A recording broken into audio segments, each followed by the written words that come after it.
to our channel. Today Bible verse in Tamil.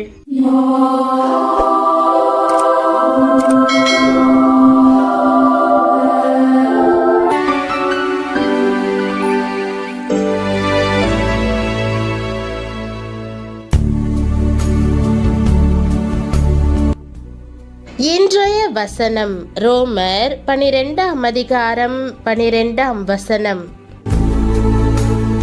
கிறிஸ்துவுக்குள் பிரியமானவர்களே, நம்முடைய ஆண்டவரும் இரட்சகருமான இயேசு கிறிஸ்துவின் வல்லமையுள்ள நாமத்தில் உங்களை வாழ்த்துகிறேன்.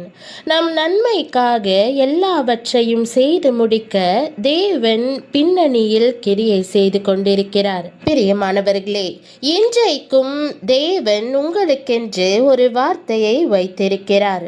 ஒவ்வொரு புதிய நாளிலும் நம்முடைய பலத்தினால் அல்ல, அவரது இரக்கத்தினாலும் கிருபையினாலுமே நாம் வாழ்கிறோம்.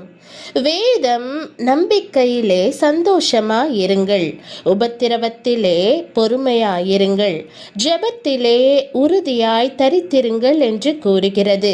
வாழ்வின் எல்லா காலத்திலும் இந்த வார்த்தைகள் உண்மையாயிருக்கின்றன.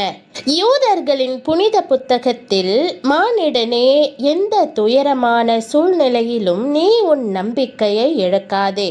ஒருவனுக்கு மரண தண்டனை விதித்து அவன் கழுத்தை கழுமரத்தில் மாட்டி கொலை செய்பவர் அவனை வெட்டும்படி தன் பட்டயத்தை ஓங்கினாலும் அவன் தன் நம்பிக்கையை இழந்துவிடக்கூடாது. தேவன் அற்புதங்களை செய்து அவனை விடுவிப்பார் என்று சொல்லுகிறது. வேதத்தில் யாபேஸ் என்ற ஒரு மனிதனை குறித்து வாசிக்கலாம். அவன் மிகுந்த துக்கம் நிறைந்தவனாக இருந்தான். அவன் தாய் அவனை துக்கத்தோடே பெற்றேன் என்று சொல்லி அவனுக்கு யாபேஸ் என்று பெயரிட்டாள். ஆனால் அவன் துக்கத்தோடு வாழ விரும்பவில்லை. தேவரீர் என்னை ஆசீர்வதித்து என் எல்லையை பெரிதாக்கி உமது கரம் என்னோடிருந்து தீங்கு என்னை துக்கப்படுத்தாதபடிக்கு அதற்கு என்னை விலக்கி காத்தருளும் என்று வேண்டிக் கொண்டான். அவன் வேண்டிக் கொண்டதை தேவன் அருளினார்.